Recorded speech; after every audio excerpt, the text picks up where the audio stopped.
Bismillahirrahmanirrahim. Assalamualaikum warahmatullahi wabarakatuh. Alhamdulillah ala ihsanih wa syukru lahu ala taufiqihi wa amtinani. Asyhadu an la ilaha illallah wahdahu la syarika lahu ta'ziman li sya'nih. Wa asyhadu anna Muhammadan abduhu wa rasuluhu da'ila ridwanih. Allahumma salli alaihi wa ala alihi wa ashabihi wa ikhwanih. Hadirin hadirat yang dirahmati Allah Subhanahu wa taala. Pada kesempatan pagi hari ini kita membahas topik dengan judul bekal seorang mukmin ya. Ini pembahasan mengingatkan kita akan namanya perjalanan. Namanya perjalanan butuh dengan bekal. Dan dalam kehidupan ini kita punya dua perjalanan yang panjang. Yang pertama perjalanan di dunia, mengarungi kehidupan dunia sampai selesai. Kemudian kita lanjutkan lagi perjalanan berikutnya, perjalanan di akhirat yang jauh lebih panjang. Yang jauh lebih panjang. Dan dua perjalanan ini diisyaratkan di antaranya dalam firman Allah Subhanahu wa taala, "Wa tazawwadu fa inna khairaz zadi taqwa, wattaquni ya ulil albab." Ketika Allah berbicara tentang haji, Allah berfirman, "Wa tazawwadu," berbekalah. Ya karena orang haji harus punya bekal. Kalau enggak punya bekal dia enggak bisa haji, hanya merepotkan orang lain. Ya, kemudian Allah mengatakan fa inna khairaz zadi taqwa, sebaik-baik bekal adalah ketakwaan. Sebagian ahli tafsir disebut Al-Qurtubi rahimahullah. Adapun firman Allah fa inna khairaz zadi taqwa, sebaik-baik bekal adalah ketakwaan, isyarat pada perjalanan setelah kematian, yaitu perjalanan di hari akhirat. Sehingga haji butuh bekal dan kehidupan setelah kematian juga butuh bekal, dan sebaik-baik bekal adalah takwa. Demikian juga seperti dalam hadis Rasulullah SAW mengisyaratkan tentang dua perjalanan tersebut. Kata Nabi SAW, "Kun fid dunya ka'annaka gharibun aw abiru sabil." Jadilah kau di dunia seperti orang asing atau hanya orang yang numpang lewat. Yang hanya numpang lewat. Berarti dunia harus dilewati, tetapi hanya sebentar. Seperti orang yang numpang lewat, karena akan melanjutkan perjalanan yang lebih panjang, yaitu perjalanan setelah kematian. Demikian juga ketika Rasulullah SAW didatangi oleh Ibnu Mas'ud dan Rasulullah tidur di atas tikar yang tipis yang terbuat dari daun korma yang dipilin ya. Maka terlihat bekas di lambung Nabi SAW, maka Ibnu Mas'ud mengatakan, "Ala nattakhidhu laka wita'an?" Ya Rasulullah, tidakkah kami siapkan bagi engkau kasur yang empuk ya? Kata Rasulullah SAW, "Ma li walid dunya," apa urusanku dengan dunia? "Innama mathali wa mathalud dunya karakibin istadhalla tahta syajaratin summa raha fatarakaha." Apa urusanku dengan dunia? Sungguhnya perumpamaanku dengan dunia seperti seorang pengembara yang sedang bersafar, kemudian mampir sebentar di bawah sebuah pohon, tidur sebentar, kemudian dia pergi meninggalkan pohon tersebut. Yaitu Rasulullah menyebutkan dunia ibarat seperti tempat istirahat sebentar di bawah sebuah pohon yang tidak perlu terlalu nyaman karena cuma sebentar. Masih ada perjalanan yang panjang setelah itu. Tentunya hanya orang yang bodoh yang menempuh perjalanan tanpa bekal. Dia tidak akan bisa sampai pada tujuan. Oleh karenanya, pada pembahasan kali ini kita akan bahas tentang bekal seorang mukmin dalam dua perjalanannya. Tentunya pembahasan ini sangat panjang. Makanya Ibnu Al-Qayyim menulis buku judulnya Zadul Ma'ad fi hadi khairil ibad. Perjalanan hari kebangkitan. Zadul Ma'ad, zat artinya bekal, yaitu bekal perjalanan hari kebangkitan. Ternyata buku Zadul Ma'ad yang berjilid-jilid tersebut isinya semua sunnah Nabi sallallahu alaihi wasallam ya. Dari sirah Nabi, sunnah Nabi ya. Dari perkara-perkara sepele sampai perkara-perkara besar. Intinya Ibnu Qayyim ingin mengatakan bekal terbaik adalah menempuh, meniti sunnah Nabi Muhammad sallallahu alaihi wasallam. Oleh karenanya kalau kita bilang bekal, semua ajaran Islam adalah bekal. Tapi pada kesempatan kali ini saya ingin menyampaikan poin-poin penting yang menurut saya perlu kita tinjau kembali, perlu kita renungkan kembali agar perjalanan kita mungkin lebih baik. Safar kita di dunia dan safar kita di akhirat semoga menjadi lebih baik ya. Adapun perjalanan pertama ya, safar di dunia, perjalanan dunia ya. Yang kita tidak tahu mungkin sudah sebentar lagi selesai ya. Entah sudah tinggal berapa lama lagi perjalanan kita. Ya. Ibu-ibu yang usianya udah 60 coba angkat tangan. Ah udah, entar lagi itu biasanya. Bapak-bapak yang sudah di atas 60 ada, entar. Ya. Biasanya entar lagi biasanya. Tapi kita nggak tahu, kadang-kadang yang rambutnya masih hitam semua di luar sampai. Kita nggak ada yang tahu. Tapi perjalanan kita akan sampai pada titik yang sama. Sampai pada tujuan. Kita semua ngantri dalam rel kematian dan tidak ada yang keluar dari rel tersebut. Hanya saja kita tidak tahu siapa yang depan, siapa yang belakang. Tetapi Qul innal mautal ladzi tafirruna minhu fa innahu mulaqikum. Katakanlah bahwasanya kematian yang kalian lari darinya pasti menemui kalian dari depan. Jadi kematian mengejar kita. Kata Allah, aina ma takunu yudrikumul maut. Dimanapun kalian pergi, kematian mengejar. Bukan cuma mengejar, dari depan dia nungguin. Ya, dia udah kejar dari belakang, kita udah kabur, tahu-tahu datang dari depan. Ya. Qul innal mautal ladzi tafirruna minhu fa innahu mulaqikum. Sungguhnya kematian yang kalian kabur darinya dia akan menemui kalian dari depan. Terus mau kemana? Mau kabur dikejar dari belakang, kabur tahu-tahu datang dari depan. Jadi masalah safar tersebut bisa saja berhenti kapan-kapan. Saya kemarin baru ketemu kawan, termasuk hobi olahraga. Ustaz baru kemarin kawan usia 52 atau 50 sekian meninggal dunia. Padahal olahraga lari sepekan 2 kali atau 3 kali. Meninggal pas lari. Ya. Kalau sebagian kita kan cuma lari dari kenyataan. Ini lari beneran, dia lari beneran. Terus meninggal. Banyak orang olahraga pingin lari dari kematian malah meninggal dunia. Oleh karenanya sementara ada sebagian orang yang tidak olahraga umur panjang. Ya bukan berarti saya bilang jangan olahraga ya. Maksud saya apapun yang kita lakukan usaha itu namanya ikhtiar, tapi ajal di tangan Allah Subhanahu wa taala. Maka safar yang di dunia ini yang sedikit ini ya 60 70 tahun. Harus kita perhatikan karena dia adalah penentu untuk safar berikutnya. Dan bekal untuk safar berikutnya kita kumpulkan dalam kehidupan ini. Safar, bekal untuk safar yang panjang kita hanya bisa kumpulkan di dunia ini. Maka kita harus serius ya. Di antara hal yang mungkin perlu kita renungkan kembali tentang kenapa kita diciptakan. Kita apa diciptakan? Kita diciptakan untuk apa, ikhwan dan akhwat? Untuk beribadah kepada siapa? Allah. Untuk beribadah kepada Allah. Salah satu tujuan untuk beribadah kepada Allah. Salah satu tujuan di antara bentuk ibadah yang paling agung adalah mengenali Allah. Mengenali Allah. Makanya Allah berfirman, ya, "Wa ma khalaqtul jinna wal insa illa liya'budun." Tidaklah kuciptakan jin dan manusia kecuali untuk beribadah kepadaku, kata Allah Subhanahu wa taala.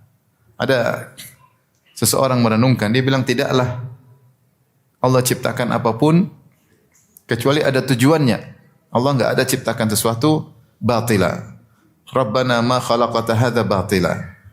Ya Allah, tidak ada kau ciptakan ini sia-sia. Kau ciptakan langit ada tujuannya.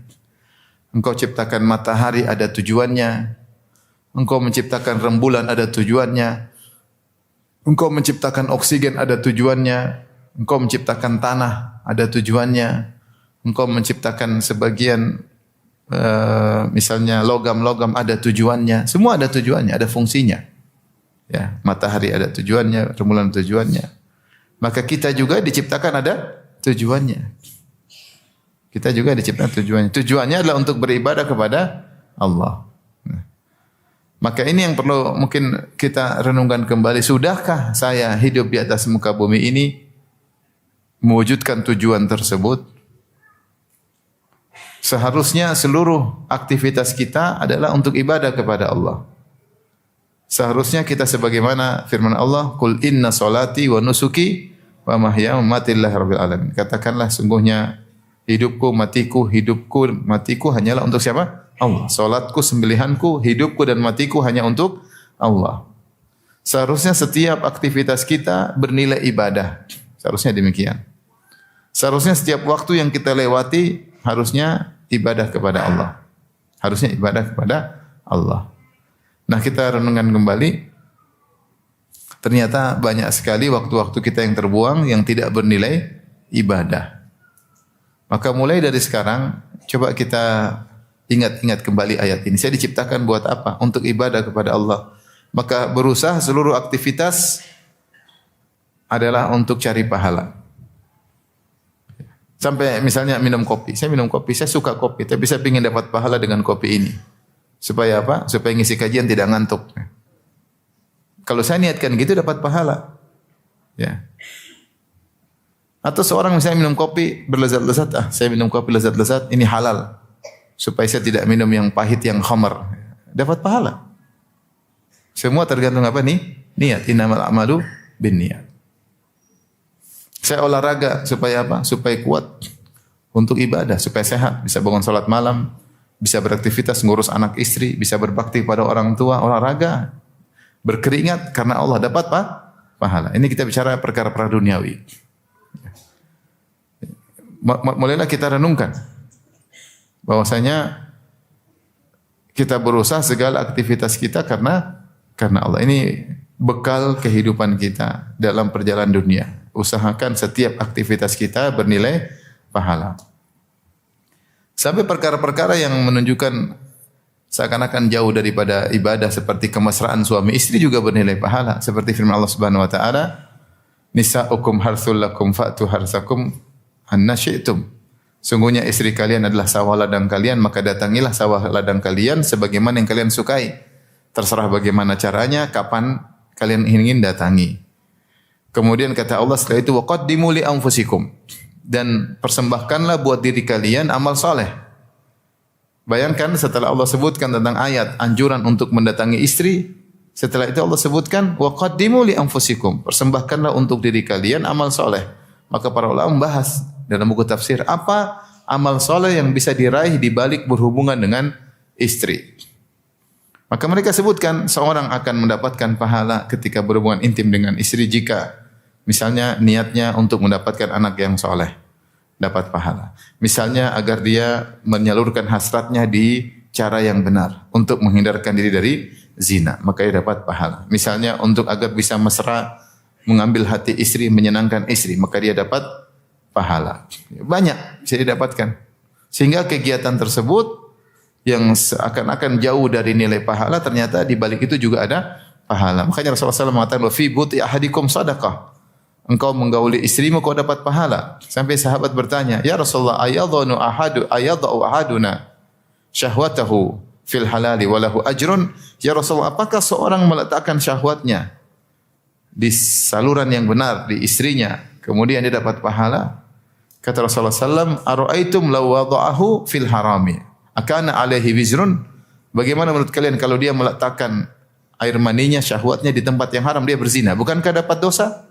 Kata sahabat, tentu. Nah, kalau gitu, kalau dia letakkan pada istrinya, dapat pahala. Ini contoh, maksud saya, aktivitas, ini cuma butuh waktu 1 detik aja untuk renung, karena Engkau ya Allah. Sebentar, tapi efeknya luar biasa, kita selalu ingat Allah. Kita ketemu kawan, niatkan karena Allah. Ada orang datang, mau ngobrol sama kita, niatkan karena Allah. Kita mau belanja sesuatu, niatkan karena Allah. Membelikan hadiah buat istri, niatnya karena Allah. Membelikan hadiah buat anak-anak, niatnya karena Allah. Ajak anak-anak jalan-jalan, niatnya karena Allah. Supaya anak-anak semangat lagi belajar. Liburan ajak jalan-jalan supaya semangat lagi belajar. Anak-anak butuh refreshing. Bukan cuma ibu-ibu aja yang ke mall, anak-anak juga butuh refreshing. Buat semangat untuk belajar lagi. Jangan sampai sudah di pondok suruh ngapal, pulang suruh ngapal lagi. Waduh, bisa stres anak-anak. Nah, ini contoh agar bekal kita banyak dengan meniatkan segala aktivitas kita karena Allah. Ibu-ibu banyak bisa ibu lakukan. Masak niatkan karena Allah. Ngelayani suami niatnya karena Allah. Bikinkan kopi buat suami niatnya karena Allah. Cucikan pakaian suami niatnya karena Allah. Ngantar makanan suapin suami niatnya karena Allah. Sikat gigikan suami niatnya karena Allah. Kalau suami suka biarin aja. Ada suami yang suka aja, enggak apa. Ya. Ada suami yang suka dilayani. Ya. Yang suka kaos kakinya dibuka sama istrinya, ada yang seperti kalau ada masalah ya. Aisyah radhiyallahu anha dulu apa? Menyisir rambut Nabi sallallahu alaihi wasallam. Menyemprot beri minyak wangi kepada tubuh Nabi sallallahu alaihi wasallam. Aisyah yang nyisir rambut. Ini bapak-bapak kasihan rambutnya panjang, dia nyisir sendiri. Kasihan.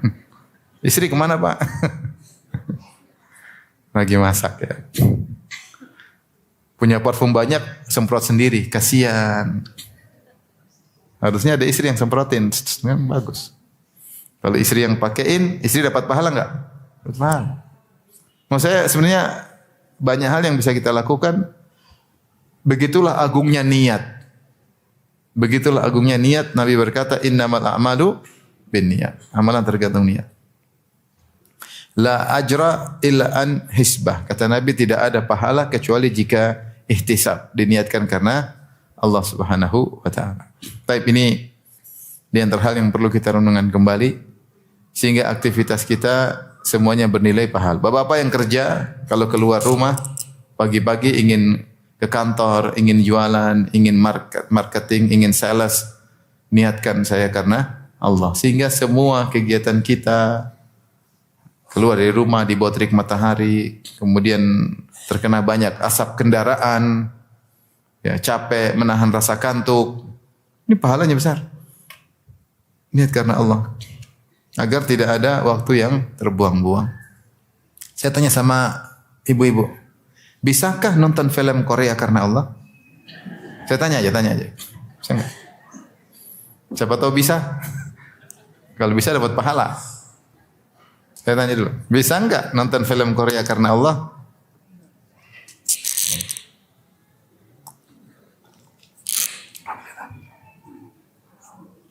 Bisa enggak? Inilah fungsinya. Di antara fungsi kalau kita sering niat karena Allah, kita akan mengontrol aktivitas kita. Kalau ini enggak bisa kita larikan karena Allah, berarti enggak benar. Berarti enggak benar. Paham? Saya tanya sama Bapak, bisakah beli jam harganya 1 miliar karena Allah? Coba renungan aja, bisa enggak kira-kira? Susah kan? Susah. Sehingga ketika ini, karena kalau kita selalu mengontrol hati kita karena Allah, banyak hal yang bisa kita filter. Yang kita filter. Ya. Susah ya. Oleh karenanya dengan karena Allah hidup lebih berkah, aktivitas lebih terkontrol, lebih jauh dari kemaksiatan. Jauh dari kemaksiatan. Maka sering-seringlah kita berniat karena Allah. Perkara sederhana ya. Ketemu kawan, ajak kawan main di rumah, olahraga, ngobrol, menyenangkan hati orang, ketemu tetangga, salaman, senyum, kirim kue ke teman, ucapin salam kepada orang miskin. Orang miskin kalau ada orang kaya salam dia senang enggak? Senang, dia merasa dihargai. Ada tukang sampah kita, Assalamualaikum Pak, senang enggak tukang sampah? Senang, tapi kalau antum jalan begini dia tersinggung. Manusiawi. Dia kerja buat kita. Sehingga segala aktivitas pahala. Sehingga kita tidak lari daripada tujuan kita diciptakan. Wa ma khalaqtul jinna wal insa illa liya'budun. Antum kira kita diciptakan begitu saja? Enggak, ada tujuannya dan kita akan dihisab. Allah mengatakan afahasibatum annama khalaqnakum abatha wa annakum ilaina la turja'un. Apakah kalian menyangka kami ciptakan kalian cuma main-main doang? Abath, hanya sekedar senda gurau. Bermain-main. Wa annakum ilaina la turja'un. Kemudian kalian tidak dikembalikan kepada kami. Tentu jawabannya tidak benar. Kalian diciptakan karena ada tujuan, kalian akan dikembalikan dan akan dihisab oleh Allah Subhanahu wa taala. Allah berfirman juga, ayahsabul insanu ayyutraka suda. Alam yakun nutfatan min mani yumna, thumma kana 'alaqatan fa khalaqa fa sawwa, dan seterusnya. Apakah manusia menyangka dia diciptakan begitu saja tanpa ada tujuan? Tidak diperintahkan, tidak dilarang. Semua ada tujuannya. Semua ada tujuannya. Maka pastikan aktivitas kita semuanya untuk ibadah. Kalau kita pun terjatuh dalam kesalahan dosa, apa ibadah di balik dosa? Bertobat dan istighfar. Kalau kita dapat nikmat, apa ibadah di balik nikmat? Bersyukur. Kalau kita diuji terkena musibah, apa ibadah di balik musibah? Bersabar. Sehingga seorang berputar pada ibadah kepada Allah. Semua aktivitas adalah ibadah. Makannya ibadah, minumnya ibadah, tidurnya ibadah. Apa kata Mu'adz bin Jabal? Inni la ahtasibu naumati kama ahtasibu qaumati. Aku berharap dapat pahala dari tidurku sebagaimana aku berharap dapat pahala dari salat malamku. Kenapa? Mu'adz bin Jabal kalau mau tidur niatnya untuk bangun salat malam. Pernahkah kita mau tidur niat bangun salat malam? Ya, pernah berapa kali? Atau kita pas mau tidur nonton YouTube, Facebook sampai ketiduran. Mana mau niat? Pas nonton Facebook nonton ijazah. Asli atau palsu? Asli palsu enggak? Sampai ketiduran. Terus enggak sempat niat. Sempat niat. Kenapa? Karena sebelum tidur murojaah. Murojaah Facebook, murojaah YouTube. Tapi kalau sebelum tidur baca doa, sebelum tidur ngaji, dia pasti ada niat. Sehingga tidur dia 5 jam, 6 jam, semuanya berpahala. Sehingga tidak ada satu detik pun yang lepas dari kita kecuali bernilai pahala. Kelihatannya sepele, tapi ini bekal luar biasa. Ini kelihatannya sepele, tapi ini signifikan dalam hisab nanti pada hari kiamat kelak. Maka sering-sering kita ingat karena Allah. Ibu-ibu, saya tadi sudah ajarin kan, jadi kalau suami pulang sambut dari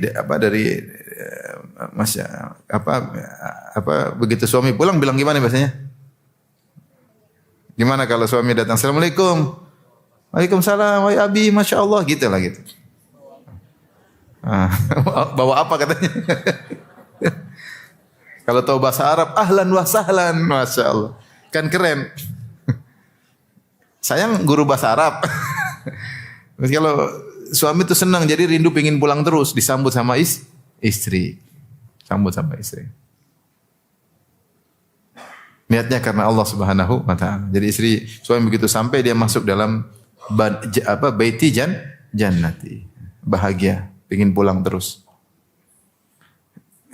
Mudah-mudahan kita semua bisa beraktivitas semuanya karena Allah Subhanahu wa taala. Ini teori yang saya sampaikan tapi butuh perjuangan sampai kalau kita sudah terbiasa jadilah sajiyah, jadi sudah perangai. Perangai seorang apapun dia mau bikin karena Allah. Jangankan kita mau bikin, kita mikir aja kalau bukan karena Allah kita enggak mau. Karena berpikir karena Allah dapat pahala. Kita renungkan gimana dakwah, gimana berbakti sama orang tua, gimana sih nyenangin istri saya, gimana ngurus anak. Karena Allah dapat pahala. Jangankan kita mikir itu dapat pahala. Kalau mikir karena enggak benar dapat dosa.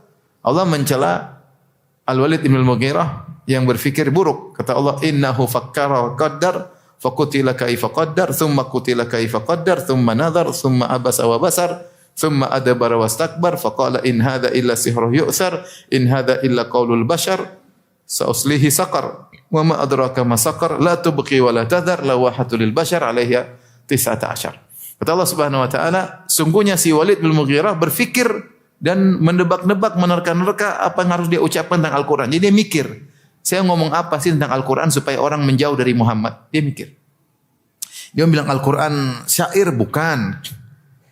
Dia bilang Al-Qur'an ini adalah dongeng bukan. Dia mikir keras. Allah sebutnya innahu fakkara wa qaddar. Dia mikir dan dia menerka-nerka. Thumma qutila kaifa qaddar. Celaka dia bagaimana dia mencoba memikirkan apa yang buruk tentang Al-Qur'an. Akhirnya dia punya kesimpulan. In hadza illa sihru yu'thar. Al-Qur'an ini hanyalah sihir yang dipelajari. Makanya orang kalau dengar tersihir. In hadza illa qaulul bashar. Al-Qur'an hanyalah perkataan manusia. Allah mengatakan uslihi saqar. Aku akan masukkan dia dalam neraka saqar. Jadi dia berfikir tadi dapat dosa. Makanya sebagian ulama membahas, apa hukum banyak mikir tentang catur? Ini benar ini, saya bahas. Sebagian ulama, ada yang mengatakan begini, tapi ada yang mengharamkan catur gara-gara apa? Dia mikir yang tidak ada faedahnya. Dia menggunakan potensi dia mikir berjam-jam.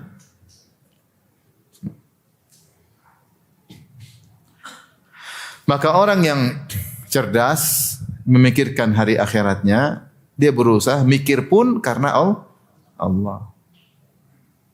Bagaimana mikir karena Allah? Mikir dagang enggak apa-apa, mikir dagang supaya berhasil enggak apa-apa, tapi niatkan karena Allah. Saya ingin sukses. Mikir gimana anak-anak kerja apa, anak-anak bisnis apa, mikir. Buat apa? Karena Allah, tapi harus ingat karena Allah. Jadi jangan antum sangka aktivitas cuma lisan dan perbuatan, pikiran antum juga aktivitas. Pikiran juga itu apa? Aktivitas. Maka niatkan karena Allah. Yang usia 60 tahun kan banyak berfikir biasanya. Iya enggak? Atau yang muda yang banyak berfikir. Hidup kita diantaranya berfikir. Nah, kalau berfikir karena Allah dapat pahala. Bukankah Allah memuji orang-orang berfikir tentang keagungan Allah? Inna fi khalqis samawati wal ardi wa ikhtilafil laili wan nahari la ayatin li ulil albab alladzina yadhkuruna Allaha qiyaman wa qu'udan wa 'ala junubihim wa yatafakkaruna fi khalqis samawati wal ard. Rabbana ma khalaqta hadza batila subhanaka faqina adzabannar. Sungguhnya pada penciptaan langit dan bumi dan pergantian siang dan malam ada tanda-tanda kebesaran Allah bagi orang-orang yang cerdas, yaitu orang-orang senantiasa berzikir kepada Allah dalam kondisi berdiri, dalam kondisi duduk, dalam kondisi berbaring.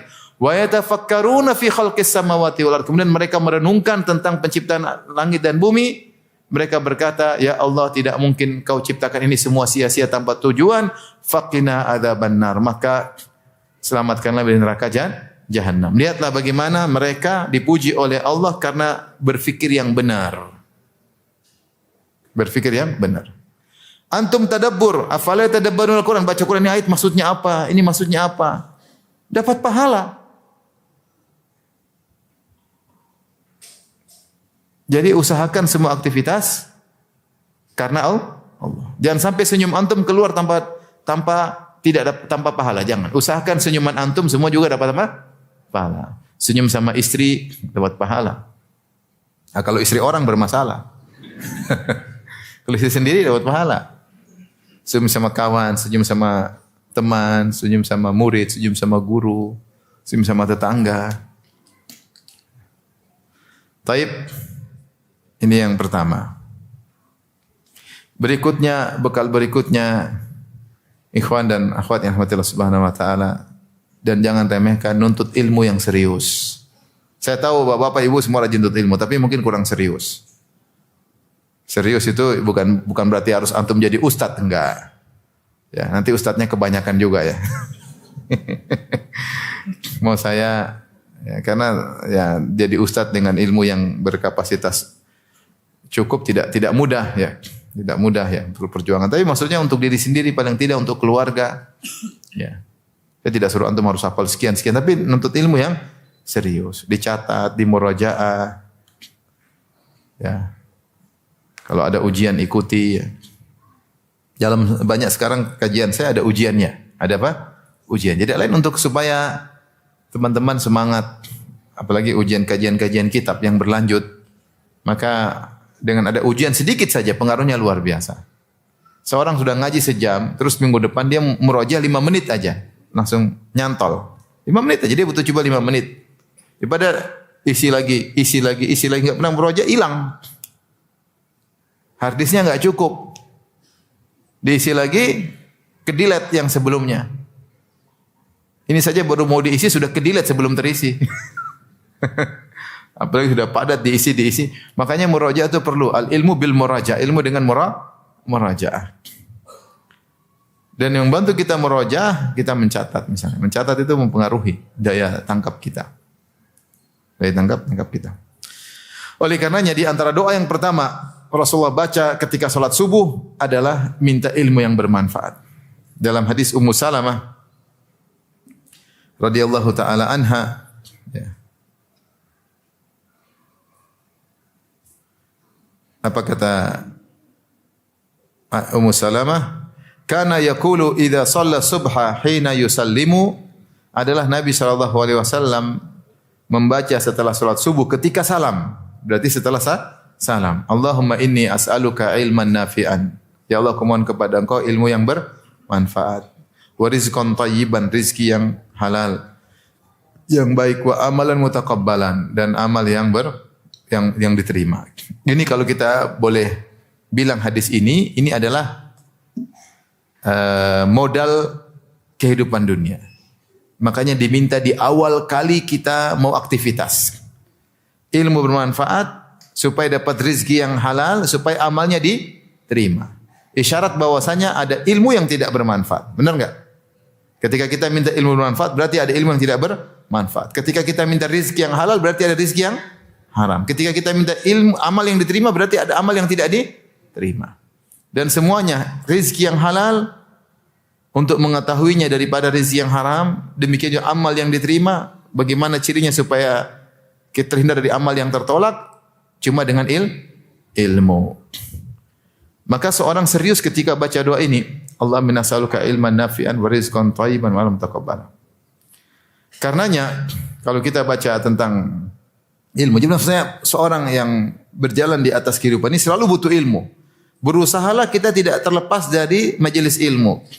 Tidak harus setiap hari, enggak. Kita masing-masing punya kesibukan. Paling tidak seminggu sekali kita selalu hadir dalam majelis sama ilmu. Seminggu 2 kali, seminggu 3 kali bagus. Ya, tapi jangan sampai berminggu-minggu tidak pengajian. Ikatkan diri kita pada ilmu tertentu. Mau yang sibuk ngaji kitab tauhid boleh, ngaji fikih boleh, ngaji akhlak boleh, ngaji adab boleh, ngaji sirah boleh, ngaji sejarah boleh. Yang penting ada ilmu dia geluti. Dan dia seriusin, dia baca. Apa kata Nabi sallallahu alaihi wasallam? Ad-dunya mal'unatun wa mal'unun ma fiha. Dunia ini semua terlaknat. Kenapa dunia ini melalaikan orang dari Allah? Membuat orang lupa dengan akhirat. Makanya Nabi mengatakan hukum asal dunia terlaknat. Ad-dunya mal'unatun wa mal'unun ma fiha. Dunia terlaknat dan seluruh isi dunia terlaknat. Kecuali apa? Illa dzikrallah. Kecuali mengingat Allah. Wa mawala, dan apa yang dicintai oleh Allah. Wa aliman wa muta'alliman, dan orang alim dan orang yang belajar. Orang yang alim, orang yang belajar. Karena orang yang belajar, mau tidak mau dia ingat agama Allah. Kalau dia ingat agama Allah berarti dia ingat Allah Subhanahu wa taala. Agar kita terlepas daripada laknat, kita belajar. Ilmu inilah yang membimbing kita agar kita bisa selamat dengan izin Allah. Agar kita bisa tahu mana rezeki yang haram, mana rezeki yang halal. Agar kita tahu mana ilmu diterima, amal diterima, amal tidak diterima. Maka jangan lupa nuntut ilmu. Nuntut ilmu. Oleh karena ikhwan, serius nuntut ilmu ya. Cari pengajian yang serius ya. Yang ada belajarnya, ada murojaahnya. Kalau bisa ada ujiannya. Kajian-kajian seperti kajian tematik boleh sekali buat semangat. Ya. Tapi bukan terus-terusan tematik. Ada orang ngaji, mungkin dia ngaji setahun. Satu ngaji 10 tahun, tapi yang 10 tahun tematik melulu. Kira-kira mana yang lebih berbobot ilmunya? Yang teratur apa yang tematik melulu? Yang teratur, jelas. Tematik itu perlu untuk membenahi pola pikir secara untuk semangat. Dia manfaatnya banyak tematik ini. Tematik diantaranya membuat semangat. Yang kedua membenahi pola pikir bahwasanya dalam beragama harusnya begini-begini. Ini bisa diraih dengan apa? Kajian tematik.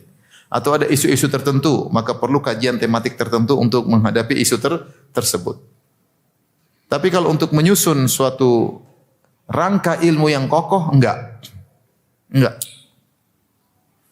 Maka seorang berusaha belajar ilmu yang tersusun dengan rangka yang kokoh. Supaya dia lebih kuat bekalnya. lebih kuat bekalnya. Saya tidak menyuruh bapak dan ibu jadi ustadz dan ustadzah, enggak. Tapi paling tidak ilmu itu ada kerangkanya. Ya. Makanya saya bilang beberapa pengajian saya sekarang sudah ada apa? Ujian. Ada ujiannya. Ada ujiannya. Ada di kajian tafsir ada ujiannya, kajian fikih ada ujiannya, kajian akidah ada ujiannya. Tidak lain saya untuk membantu para peserta pengajian agar mereka bisa tersusun apa namanya rangka pola ilmunya. Maka ketika kita berdoa, Allah minasal ilman nafi'an, ya Allah aku mohon kepada Engkau ilmu manfaat. Ternyata ini menunjukkan ilmu itu banyak, tapi banyak yang tidak bermanfaat. Wawasan banyak, tapi wawasan banyak yang tidak bermanfaat. Internet banyak sekali wawasan. Banyak sekali. Wawasan-wawasan instan. Ya. Terkadang kita perlu, kebanyakannya kita enggak perlu. Tidak perlu. Orang bukan yang berarti dia banyak wawasan. Sekarang seorang di apa namanya mendapati ledakan wawasan, ledakan maklumat terlalu luas. Sehingga dia copot sana copot sini, dia punya wawasan luas tapi dia tidak punya keahlian. Dia tidak punya keahlian, ini musibah sekarang. Atau dia ambil produk-produk jadi, dia tidak tahu latar belakangnya seperti apa. Instan-instan seperti ini sebagian kita perlu tapi kebanyakan kita tidak perlu. Sehingga dianggap tidak bermanfaat. Hanya menghabisi pikiran kita, hanya mengisi hard disk otak kita tapi tidak ada faedahnya. Tidak ada faedahnya. Maka seorang di tengah ledakan maklumat, ledakan ilmu, hendaknya dia berusaha untuk menfilter. Di antaranya dengan doa ini, Allah min as'aluka ilman nafi'an. Di antara doa Nabi, Allah manfa'ni bima 'allamtani wa 'allimni ma yanfa'uni wa zidni ilma. Ya Allah jadikan ilmu yang Kau ajarkan kepadaku bermanfaat. Ya. Wa 'allimni ma yanfa'uni, dan ajarkanlah aku ilmu yang bermanfaat. Yang tidak bermanfaat enggak usah diajarin. Wa zidni ilma, dan tambahkanlah bagiku ilmu. Seorang tahu misalnya ilmu tentang seorang pemain bola, lahirnya di mana, istrinya berapa, pacarnya berapa, anaknya berapa, sakitnya apa, bermanfaat enggak? Misalnya. Seorang tahu seorang artis misalnya, bagaimana lahirnya, bagaimana nasibnya, gimana sekarang kayak apa, istrinya bagaimana, anaknya bagaimana. Itu bukan terlarang, tapi enggak ada faedahnya. Karena setiap kita mengilmui sesuatu, ada ilmu lain yang jadi tumbal yang harusnya lebih manfaat kalau kita pelajari. Maka agar kita punya bekal yang baik dalam hidup ini, berusaha belajar yang bermanfaat. Baik ilmu akhirat maupun ilmu dunia. Ilmu dunia bermanfaat, pelajari. Anak-anak diajarin cara dagang, bermanfaat. Cara berbagaimana berakhlak terhadap orang, psikologinya bagaimana, bagaimana menjaga pelanggan, ya, diajarin, enggak apa-apa. Diajarin, bermanfaat. Tapi dia terlalu banyak baca, terlalu banyak ini, banyak ilmu tidak bermanfaat, menumbalkan ilmu yang bermanfaat, sayang.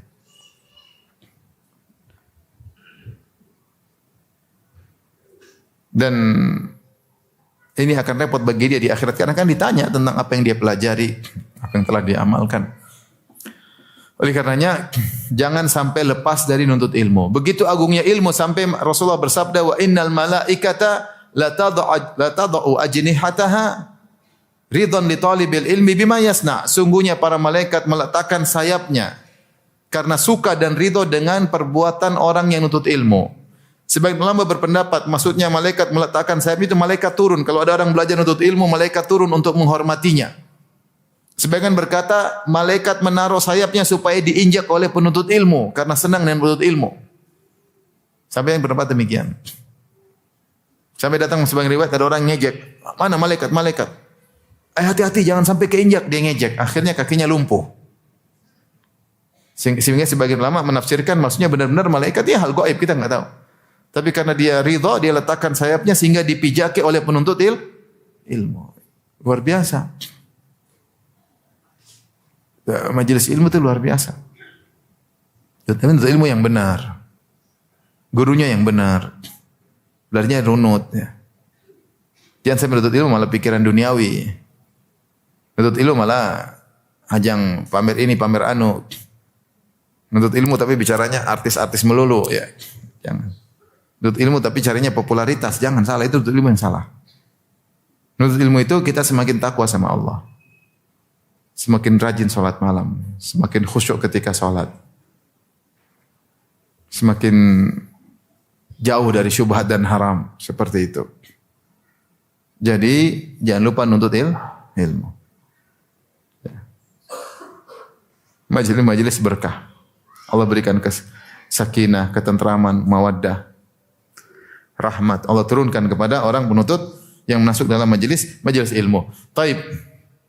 Ini dengan ilmu tersebut maka kita insyaallah dimudahkan tahu mana rezeki yang halal, mana rezeki yang haram. Sehingga tatkala kita mencari rezeki kita waspada. Ini haram, tinggalkan. Syubhat, tinggalkan. Ya, tinggal ambil yang halal. Yang halal alhamdulillah masih ada. Rezeki seseorang telah tercatat. Mau dia ambil dengan cara haram atau halal, jumlahnya sama. Hasilnya sama terakhirnya. Maka tidak usah ragu-ragu untuk meninggalkan yang haram. Ya, kata Nabi SAW, Inna Jibril nafatha fi ra'i anna nafsan lan tamuta hatta tastakmila rizqaha. Sungguhnya Jibril telah menyampaikan kepadaku bahwasanya seorang tidak akan meninggal dunia sampai rezekinya sempurna. Ya, rezekinya sempurna, enggak dikurangi sedikit pun. Ya. Fa ajmilu fit talab. Kalau gitu carilah rezeki dengan cara yang baik. Cara yang baik. Jangan terlalu ngoyo. Bukannya tidak berusaha, cari-cari kata Nabi, tapi jangan terlalu ngoyo ya. Sampai lembur 5 jam. Kasihan, kapan ketemu anak istri kalau lembur sehari 5 jam. Kemudian kata Nabi sallallahu alaihi wasallam, "Khudhu mahalla, ambil yang halal, wada'u ma haram." Tinggalkan yang haram, sudah selesai.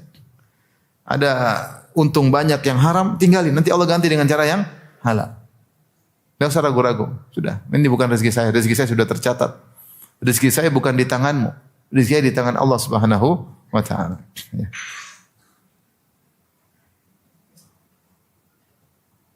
Ada orang bertanya kepada Imam Ahmad. Kata Ahmad, supaya kau tidak dari fitnah, menikahlah. Ini kata dia, Imam Ahmad, menikah gimana yang ngurus anak-anak?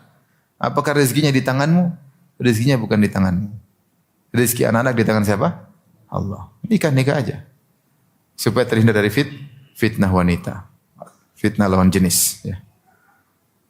Taib. Dengan nuntut ilmu, kita tahu juga mana amal diterima, mana amal tidak diterima. Ini dalil bahwasanya ada amal diterima, ada amal tidak diterima. Amal tidak diterima seperti orang-orang Nasara, walad dhalin, melakukan amal sendiri, bikin bid'ah. Warahbaniyah, ibtada'uha, mereka bikin bid'ah rahbaniyah. Pastor-pastor mereka tidak mau kawin, tidak punya anak, hidup susah. Tapi amal mereka tidak diterima. Sudah berletih-letih tidak diterima. Orang-orang Khawarij yang ibadahnya luar biasa tidak diterima oleh Allah Subhanahu wa taala. Coba orang Syiah yang merangkak menuju kuburan Husain sampai setengah mati tidak diterima oleh Allah Subhanahu wa taala. Semua bid'ah. Yang zikir joget-joget, loncat-loncat, terjungkal-terjungkal, mana zikir dari mana ajaran seperti itu? Dari mana ajaran seperti itu? Berarti ada amal diterima, ada amal tidak diterima. Seorang belajar agar tahu mana amal yang diterima. Sesuai dengan sunnah Nabi SAW. Bekal hidup. Untuk amal soleh jangan pernah spekulasi. Kalau dagang boleh spekulasi. Tapi kalau amal soleh jangan spekulasi. Yang jelas-jelas sudah banyak. Ini adalah pedoman hidup. Kalau beramal soleh yang jelas-jelas aja. Yang tidak jelas ya sudah kamu aja. Saya enggak. Saya pingin yang jelas-jelas saja. Masih banyak ibadah yang jelas. Taib. Di antara bekal hidup, ikhwan dan akhwat yang rahmatillah subhanahu wa ta'ala, hubungan dengan kerabat harus baik. Kerabat kita siapa sih? Rahim-rahim kita. Ya. Harus baik. Dan ini di antara perkara yang sangat urgen disampaikan oleh Nabi. Penyambung silaturahmi. Dalam Al-Quran banyak sekali perhatian terhadap kerabat. Wa ati dzal qurba haqqahu, berikanlah hak kerabat. Wa atal mala ala hubbihi dzawil qurba, dan dia mengeluarkan harta yang dia cintai kepada kerabat. Ya. Wa abudullaha wa la tusyriku bihi syai'a wa bil walidaini ihsana wa dzil qurba wal yatama, berbuat baiklah kepada kedua orang tua dan kepada kerabat. Bahkan Allah sebutkan kerabat sebelum lebih dulu disebutkan daripada fakir miskin, daripada anak yatim, daripada ibnu sabil. Kerabat. Kita ini hidup di dunia ini bukan bersendirian muncul, tapi ada sebab-sebabnya. Ada orang tua kita, orang tua ini punya kakak, punya adik. Kita juga punya kakak, punya adik, kita juga punya ponakan. Pastikan hubungan kita kekerabatan baik. Di antara ibadah yang sangat agung adalah menyambung silaturahmi. Allah sebutkan di antara sebab masuk surga adalah silaturahmi. Kata Allah, walladzina yasiluna ma amara Allahu bihi ayyusal. Dan orang-orang menyambung silaturahmi yang diperintahkan untuk disambungnya. Setelah itu Allah sebutkan di akhir ayat, jannatu adin yadkhulunaha wa man salaha min abahim azwajim wa dzurriyyatihim. Mereka mau surga dengan orang-orang soleh dari orang tua mereka, istri mereka, anak mereka masuk surga. Gara-gara di antaranya gara-gara silaturahmi. Nabi pertama kali masuk kota Madinah, apa kata Abdullah bin Salam? Awwalu kalamin sami'tuhu ya ayyuhan nas afshus salam wa atimut ta'am wa silul arham. Wahai manusia sekalian, tebarkanlah salam, bagi-bagi makanan, sambung silaturahmi. Sambung silaturahmi. Ketika Abu Sufyan ditanya, waktu itu masih jadi musuhnya Nabi, "Wa madza ya'murukum?" kata Heraklius, "Apa sih yang diperintahin Muhammad kepada kalian?" Kata Abu Sufyan, "Qala a'budullaha wa la tusyriku bihi syai'a." Muhammad berkata, sembahlah Allah dan jangan syirik. Wa kana ya'muruna bis salati wal afafi was silah. Rasulullah Muhammad menyuruh kami untuk salat, untuk berakhlak mulia dan untuk menyambung silaturahmi. Pastikan dalam hidup ini tidak masalah sama kakak adik. Pastikan. Kalau ada masalah, segera selesaikan sebelum meninggal dunia. Pastikan tidak ada masalah sama om, tante, ponakan, apalagi sama orang tua. Hidup ini bukan untuk mempertahankan ego. Kita ada masalah sama orang, mengalah aja lah. Kalau kita sudah mengalah tetap dipermasalahkan, ya sudah. Kita hanya mengadu kepada Allah Subhanahu wa taala. Jangan bilang saya kakak, kamu adik, kamu harus ngalah. Enggak ada begitu. Kita ini kakak adik sudah. Kita ngalah aja supaya kita bisa ketemu nyaman. Jangan sampai punya masalah sama keluarga. Namanya kecemburuan itu ada. Makanya di antara hal yang membantu kita untuk bisa menjaga silaturahmi, kalau antum punya uang, jangan pelit sama kerabat. Jangan pelit. Kalau antum kasih duit sama kerabat, itu namanya bersedekah pada tempatnya. Itu yang memang Allah perintahkan. Lebih dahulu daripada antum kasih anak yatim, kerabat lebih dahulu. Apalagi janda, belakangan itu. Yang penting kerabat dulu. Ini janda dulu dikasih, kerabat tidak dikasih. Ya, yang benar ini modus ini. Kerabat. Baru anak yatim, janda, fakir miskin itu belakangan. Yang pertama kerabat. Kerabat kita tidak semua kaya, banyak yang miskin, ya enggak? Banyak yang susah, yang mungkin malu minta sama kita. Kalau ada yang minta sama kita, alhamdulillah saatnya kita kasih, berarti dia lagi butuh. Kita bersyukur, Allah buka jalan, kita kasih bantu kerabat. Ya akhi, subhanallah. Jangan punya masalah sama kerabat. Tidak perlu ego-ego sekarang. Itu kamu adik harus minta maaf sama saya. Enggak ada. Dia adik, kita minta maaf. Meskipun kita yang benar, sudah jalan dulu. Ajak makan namanya kakak adik, ngapain ribut. Sedih kita lihat kakak adik ribut. Kerabat ribut. Ini masalah besar. Di antara konsentrasi dakwah Nabi adalah menyambung silaturahmi. Sabar-sabar, silaturahmi butuh sabar. Butuh sabar, butuh korban perasaan, butuh korban duit. Bukan korban perasaan doang. Butuh korban apa? Duit, ya. Ini salah satu bekal utama dalam kehidupan. Mungkin karena waktu sudah sempit, di antara bekal hidup yang harus kita usahakan, jangan pernah zalimi orang, sebisa mungkin jangan pernah zalimi orang. Menzalimi orang maknanya adalah mengganggunya atau mengambil haknya, itu namanya zalimi orang. Hati-hati dengan kezaliman apapun. Contoh, ini sudah ada kezaliman. Di perumahan ada jalan umum, kita parkir di luar. Zalimi orang tidak? Terganggu lah. Orang terganggu. Ini bukan jalan kamu. Ini jalan fasilitas umum. Kalau fasilitas umum tidak boleh jadi milik pribadi. Jangan gunakan untuk pribadi, masukin. Kalau enggak ada garasi, parkir di luar sana, di luar kompleks. Adapun masuk kemudian mengganggu fasilitas umum tidak boleh. Sebagian orang, ini saya kadang ketemu orang, Ustaz ini udah ngaji tapi dikasih tahu nggak mau dengar. Subhanallah. Udah ngaji tapi dia kok nggak peka masalah ini. Sekarang dia dia beli tanah misalnya. Namanya tanah ya. Ya biasanya mundur dikit kan supaya dia bisa parkir, ada tamu. Dia ngepasin sampai full. Padahal rumah-rumah yang lain mundur, dia sendiri mau sampai full. Subhanallah, ini kan mengganggu. Udah ngaji tapi ngajinya kayaknya kok nggak ada dampaknya. Nggak boleh mundur dikit supaya kalau ada yang datang motor atau mobil ya, dan sama-sama tahulah. Tidak berarti kalau punya tanah kemudian difulkan misalnya. Ada orang nekat, saya lihat sendiri bikin rumah. Dia bikin rumah, tanah dia fullkan, paham? Setelah fullkan, tempat sendalnya maju. Kan tempat pijakan, ya akhirnya kan masuk ke jalan umum. Ini dosa, enggak boleh. Jalan umum membuat orang sempit. Ada lebih canggih daripada ini, ikhwan juga ini. Dia bikin rumah ada padat full, terus dia tinggikan, di atasnya dia beginiin. Masya Allah.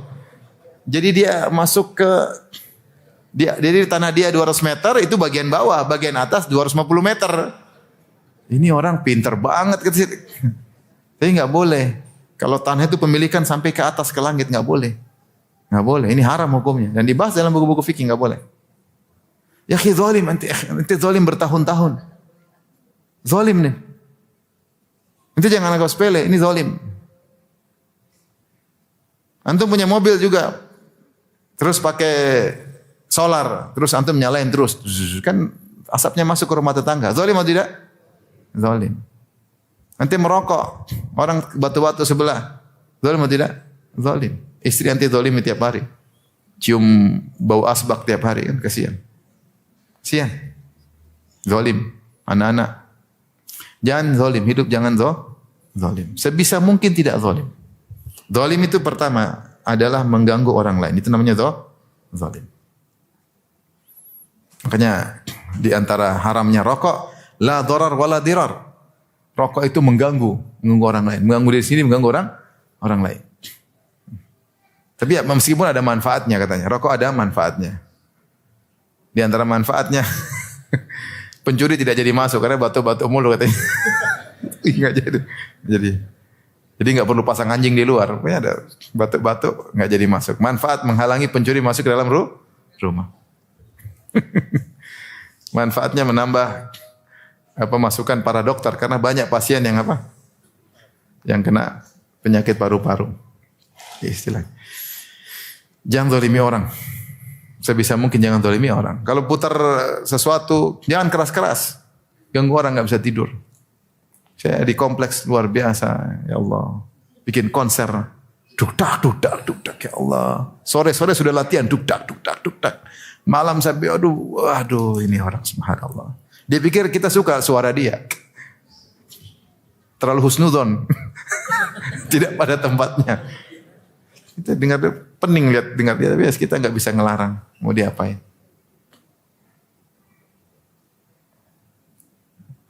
Ini zalim orang nggak bisa tidur. Sian.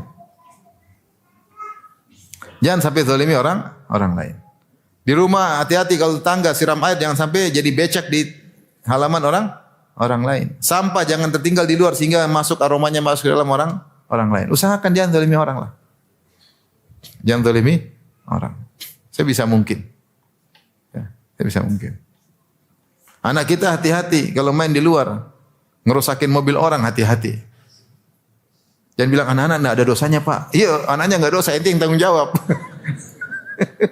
Ini anak siapa ini? Anak kita keluar ambil batu kemudian geret mobil orang kan rusak kan. Orang Indonesia kan sayang sekali sama mobilnya, iya enggak? Kalau di Saudi enggak terlalu, robek biasa aja. Indonesia kalau digeret gitu hatinya yang tergoret. Ini anak keluar bawa batu geret, ya kita tahu anak kita yang bikin, jangan pura-pura enggak tahu. Jangan sampai kita zalimi orang ya. Anak ini tidak berdosa, tapi kita yang tanggung jawab ya. Ya minta pengertian. Pokoknya jangan ada masalah sama orang dan itu mustahil kita enggak punya masalah, tapi berusaha jangan saya punya masalah sama orang. Lihatlah bagaimana Umar bin Khattab ketika ditikam. Dia tikam, siapa yang tikam saya? Kata dia Majusi. Kata Umar, alhamdulillah tidak menjadikan kematian saya di tangan seorang muslim. Umar tidak ingin punya masalah sama orang Muslim di akhirat. Jadi kalau punya masalah sama orang Muslim, belum tentu yang menang.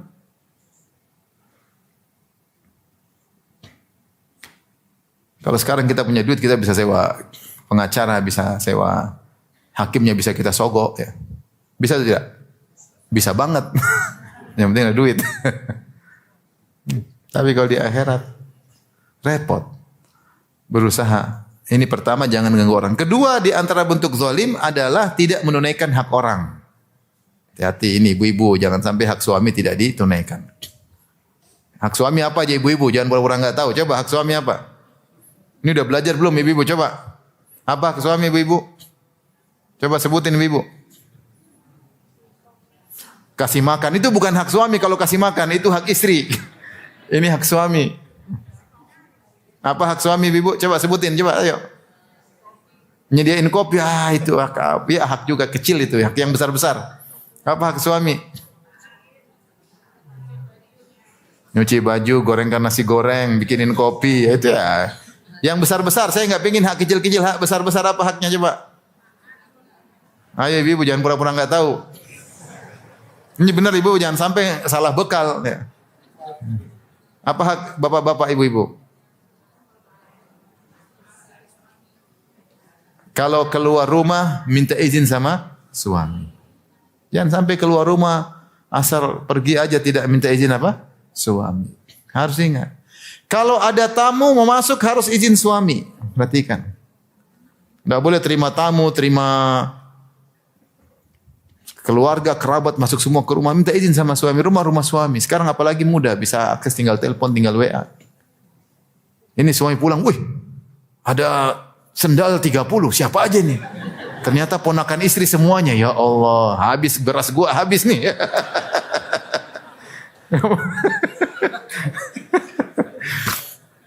Enggak apa-apa suami jangan pelit. Cuma kasih tahu suami itu butuh penghormatan. Tahu-tahu kumpul lah itu. Oh, om. Berapa lama? Sebulan om mau tinggal sini. Masya Allah. Ini roti belum laku-laku dari kemarin. Jadi jangan terima tamu kecuali dengan izin apa? Suami. Bahkan para ulama mengatakan bahkan kakak adiknya enggak boleh masuk rumah kecuali dengan izin apa? Suami. Kecuali rumah itu ibu yang bangun. Ibu yang beli. Ya, kalau suami yang bangun enggak boleh. Harus minta izin apa? Suami. Ini hak suami, jangan dilalaikan. Apalagi ibu di antara hak suami. Kalau minta jatah enggak boleh ditunda. Nah, itu yang saya tunggu-tunggu dari tadi enggak dibilang. Ibu ini pura-pura lupa, pura-pura enggak tahu. Padahal itu hak yang paling ditekankan oleh Nabi sallallahu alaihi wasallam. Idza da'at, kalau ada seorang laki-laki ila da'a ar-rajulu mar'atahu ila firashihi fabata ghadban la'anatal malaikatu tusbih. Kalau seorang laki-laki ngajak istrinya untuk berhubungan kemudian istrinya tidak mau tanpa ada alasan syar'i, maka suaminya tidur ngambek, maka malaikat melaknat wanita ini. Subhanallah. Ibu senang dilaknat sampai pagi hari. Kalau suami ngajak jam 8 malam, terus ibu enggak mau. Sampai subuh jam 8 sampai subuh berapa jam coba hitung? 9, 10, 11, 12, 1, 2, 3, 4. 8 jam setengah ibu dilaknat malaikat. Terus besok mau jadi panitia pengajian. Ngaco. Gimana menjadi panitia pengajian? Dilaknat malaikat 8,5 jam. Mending kalau suaminya ngajak jam 1 kan cuma tinggal 3,5 jam. Ini jam 8 sudah ngajak, terus semuanya ngambek. Dia ambil guling, kemudian dia peras. Dia genggam guling tersebut, tidak ada faedahnya. 8,5 jam dilaknat, besok jadi panitia pengajian. Ingat ini hak suami. Di antara hak yang sangat urgen. Sampai Nabi berkata, wa in kanat ala qatab, meskipun dia sudah berada di atas pelana onta. Kalau suaminya sudah kepingin atau istrinya sudah di atas pelana onta, suaminya kepingin harus turun.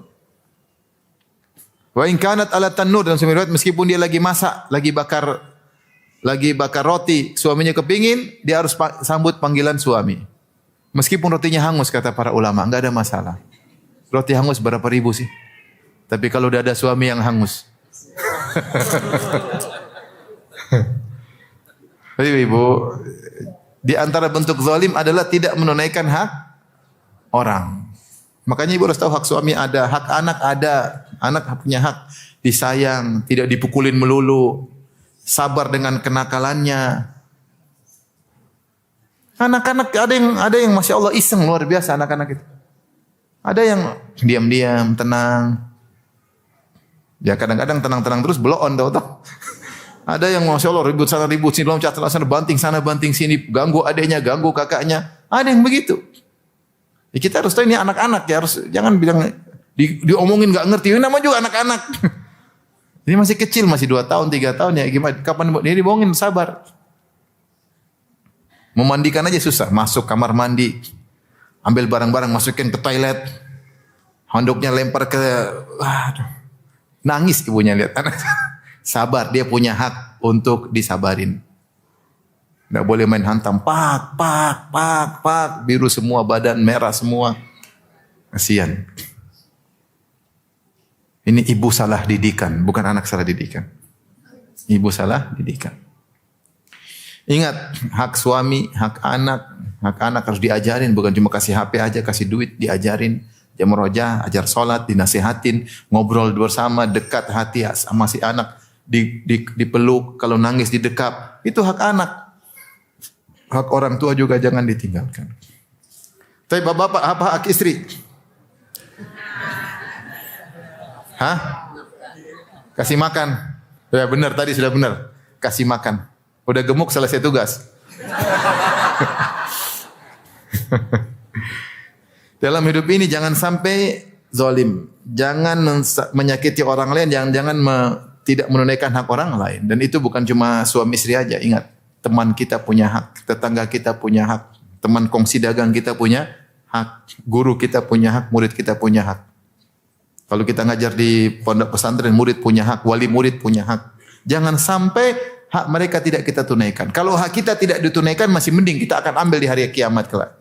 Tapi kalau ternyata hak orang tidak kita tunaikan, kita akan binasa pada hari kiamat kelak. Renungkan sekali-sekali hak apa saja yang sedang, karena kita semua manusia, kita punya hak dan juga ada hak orang sama kita. Semua orang seperti itu. Pastikan hak orang kita tunaikan, pastikan hak orang kita tunaikan, pastikan kita tidak ganggu orang lain. Ini modal paling besar hari kiamat kelak, karena kezaliman kata Nabi, az-zulmu zulumatun yaumal qiyamah. Kezaliman adalah kegelapan yang bertubi-tubi pada hari kiamat kelak. Kita akan binasa, kita akan sengsara, kita akan susah kalau kita zalimi orang. Kita zalimi orang. Tapi demikian saja Bapak Ibu yang rahmatillah subhanahu wa ta'ala. Sedikit yang saya sampaikan, tentunya bekal dalam perjalanan ini maupun perjalanan akhirat sangat banyak. Ini sekedar sedikit saja yang mungkin perlu kita renovasi kembali. Ada kesalahan-kesalahan kita perbaiki, kita evaluasi kembali agar kita bisa lebih baik di kemudian hari. Wallahu taala alam bisawab. Baik, demikian saja. Wabillahi taufiq. Assalamualaikum warahmatullahi wabarakatuh.